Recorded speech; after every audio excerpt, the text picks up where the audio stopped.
സദ്യക്ക് കിട്ടുന്ന പൈനാപ്പിൾ പച്ചടിയുടെ റെസിപ്പിയാണ് കേട്ടോ ഇന്ന്. അപ്പോൾ അതിനായിട്ട് ഞാൻ ഒരു പൈനാപ്പിൾ എടുത്തിട്ടുണ്ട് കേട്ടോ. ഈ പൈനാപ്പിളിൻ്റെ മുക്കാൽ ഭാഗം ഞാൻ ചെറുതായിട്ട് അരിഞ്ഞെടുത്ത് വേവിക്കാൻ പോവാണ്. ബാക്കിയുള്ള ആ കാൽ ഭാഗം ഞാൻ മിക്സിയിലിട്ടൊന്ന് അടിച്ചെടുക്കുന്നുണ്ട് കേട്ടോ. ഇതുപോലെയാണ് ഞാൻ അരിഞ്ഞെടുത്തിരിക്കുന്നത്. ബാക്കിയുള്ള ഭാഗം ഞാൻ ഇതുപോലെ അടിച്ചെടുത്ത് മാറ്റി വെക്കുന്നുണ്ട് കേട്ടോ. ഇനി നമുക്ക് ഈ കഷ്ണങ്ങൾ വേവിച്ചെടുക്കണം. അപ്പോൾ അതിലേക്ക് ഒരു 1/2 സ്പൂൺ മഞ്ഞൾപ്പൊടി, 1/4 സ്പൂണാണ് കേട്ടോ മുളക് പൊടി ചേർക്കുന്നുള്ളൂ.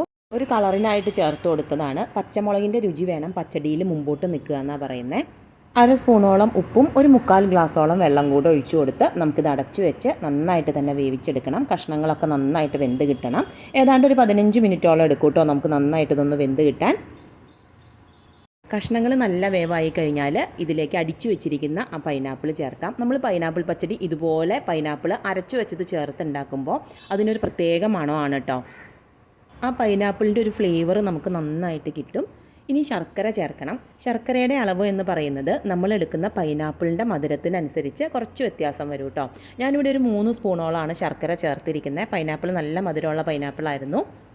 നമ്മൾ എടുക്കുന്ന പൈനാപ്പിൾ പുളിയുള്ളതാണെങ്കിൽ അതനുസരിച്ച് ശർക്കരയുടെ അളവ് കൂട്ടിക്കോളുക കേട്ടോ. ഇനി നമ്മൾ ഈ ചേർത്തിരിക്കുന്ന വെള്ളമൊക്കെ നന്നായിട്ടങ്ങ് വറ്റി വരണം. വെള്ളം ഒന്ന് വറ്റി തുടങ്ങുന്ന സമയത്ത് നമുക്കിതിലേക്ക് തേങ്ങ അരച്ച് ചേർക്കാം. ഇവിടെ ഞാൻ 1/2 കപ്പാണ് തേങ്ങ എടുത്തിരിക്കുന്നത്. ഈ 1/2 കപ്പ് തേങ്ങയിലേക്ക് 1/2 ഗ്ലാസ് വെള്ളം മാത്രം ഒഴിച്ചു കൊടുത്താണ് കേട്ടോ ഞാൻ അരയ്ക്കുന്നത്. നന്നായിട്ട് തന്നെ അരഞ്ഞ് കിട്ടണേ. അങ്ങനെ നമ്മുടെ അരപ്പ് കൂടെ ഇതിലേക്ക് ചേർത്ത് നന്നായിട്ട് ഇളക്കി യോജിപ്പിച്ച് ഒന്നുകൂടെ നന്നായിട്ടൊന്ന് വറ്റിച്ചെടുക്കാം. ഈ പൈനാപ്പിൾ പച്ചടി അതുപോലെ തന്നെ ഓരോ നാട്ടിലും ഓരോ പോലാണ് കേട്ടോ ചെയ്യുന്നത്. ഈ കോട്ടയത്തൊക്കെ തേങ്ങ വറുത്തിട്ടാണ് ഈ പൈനാപ്പിൾ മധുരക്കറി ഉണ്ടാക്കിയെടുക്കുന്നത്. ഇപ്പോൾ നമ്മുടെ കറി ഒന്ന് കുറുകി കിട്ടിയിട്ടുണ്ട്. ഇനി ഇതിലേക്ക് കറിവേപ്പില ചേർക്കണം. ഒരു 2 തണ്ട് കറിവേപ്പില ചേർക്കാം.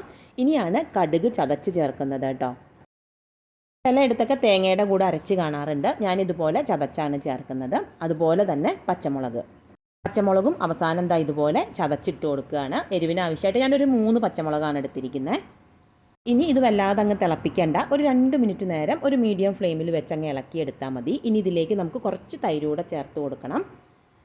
ഒത്തിരി പുളിച്ചു പോവാത്ത തൈര് എടുക്കണേ. കുറച്ച് കട്ട തൈരാണ് നല്ലത്. 1/2 കപ്പിൽ താഴെ എടുത്തിട്ടുള്ളൂ. നന്നായിട്ട് ഇളക്കി യോജിപ്പിച്ച ശേഷം നമുക്ക് ഫ്ലെയിം ഓഫ് ചെയ്യാം. ഇനി വറുത്തിടാനായിട്ട് വെളിച്ചെണ്ണയിൽ കടുക് പൊട്ടി വരുമ്പോൾ ഉണക്കമുളകും കറിവേപ്പിലയും ചേർത്ത് താളിക്കാം. കുറച്ച് മുന്തിരി കൂടെ ചേർക്കാം. മുന്തിരി ചേർക്കുമ്പോൾ കറിയുടെ ചൂട് ഒന്നാറി തുടങ്ങുമ്പോൾ ചേർക്കണേ, ഇല്ലെങ്കിൽ മുന്തിരി വെന്തു പോവും.